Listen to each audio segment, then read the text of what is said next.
Hi everyone, it's Niamh here and welcome to my art journaling channel. Today we're going to be using lots of stencils and playing with a monochromatic colour scheme. So currently, well not currently because I've kind of got over it now, I've been in a little bit of an artistic funk. It's been really hard to sort of get into my studio to play. So I've been setting myself little challenges just to, get paint down on the page. And for this one I just sort of said go in, just choose one colour family and put some colour down on your page and see what happens. If you've made a nice background, that's great. If you finish something, that's okay too. So it's sometimes good when you're not in the best frame of mind just to take it easy on yourself and just, do something really simple, okay, use one colour family to do something, or you're just going to use stencils today, or you're going to draw a face today, whatever you want to do that you feel is achievable, do that to make your life a little bit easier and simpler. So I, funnily enough, decided to do blues because that's kind of the mood I was feeling in. So I started off with sky and had a little bit of turquoise, and I think ocean is the one that I just had a bit of an accident with and managed to put everywhere, and now I've got some lapis. So while I love using blues, I don't tend to use them exclusively. I have been doing a little bit more in the last few weeks, funnily enough, but I love using blues sort of as a focal point and in my artwork, but never as just the only colours I use on my page. So that was kind of a little bit different from what I usually do. The final colour I'm adding in is marine, which is kind of a sort of dusty dark blue neutral colour, which I really like, but it was kind of a little bit overpowering. So I've just added in some mineral, which looks white on this page, but it actually does have a bluish tinge to it, and I'm just mixing that all together just to dull it down a little bit. But I didn't really love what had happened there. I sort of enjoyed the colours around the outside, and then I've sort of got this just blob in the middle, which wasn't necessarily appealing to me. So I knew I wanted to do something to cover that over. And that's a lot of times how things happen when I'm working is, I started off just wanting to put some paint on the page, and then I put the paint on the page and ended up with that blob in the middle. It's like, well, okay, but I can't leave that like this, so what are you going to do to fix it?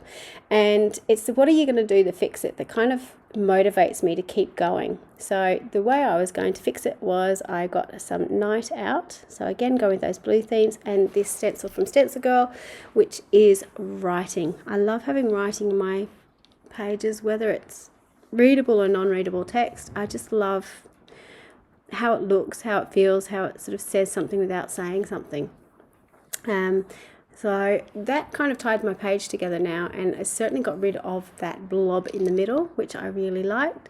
The good thing about layering over paints is you can still see those paint colours in the background, which is really fun.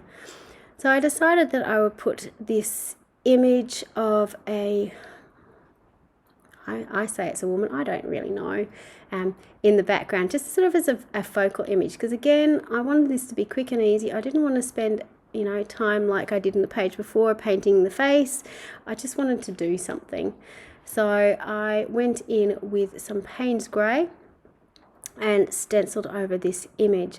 I chose Payne's Grey because it's not as opaque as black. It's actually a little bit see-through. You can still sort of see that line work and the colour peeping through from background. It's obviously blocked it out. You can still see there's an image there now, but if I'd used black, it would be very opaque and very contrasting, and I didn't want that. I wanted something a little bit looser. The other thing, just so you're aware, is I'm working in my Dina Wakley journal, and I'm actually working on canvas, so it's no different from working on the paper. It just takes a little bit longer to dry. And I didn't gesso it to begin with either, so I'm just working straight onto the canvas surface. For those of you who haven't used the canvas in the journal before, it's not treated, so it will shrink when you're working on it, which I don't mind. I like my pages being different sizes and shapes in my journal, but I know for some people that's, that bugs them a little bit. So just be aware that if you are going to work on it, it is going to shrink. So I'd got this far in my journal, and I could have left it like that because again, I didn't really have any pressure on myself to create this night when I was doing it, but I kind of got here and thought it's nearly finished. So the big pause there was me trying to find a quote, and my big place for finding quotes is to go on to Pinterest and put in some keywords that interest me or that are on my mind, you know, when I'm doing it. So on this, it was sort of making decisions and picking the easy road, all about sort of change, basically, because lots of change happening at the moment.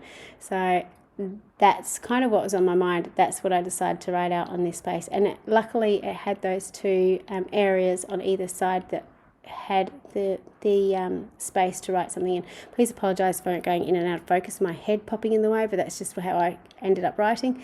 So I'm using my paint pen to do that, and it's got, if you keep picking the easy options, don't make excuses for why you're not going anywhere. You don't go anywhere new on the path that you know is easy, which, you know, was something I kept needing to tell myself. And there's lots of areas of my life where that quote comes in really important.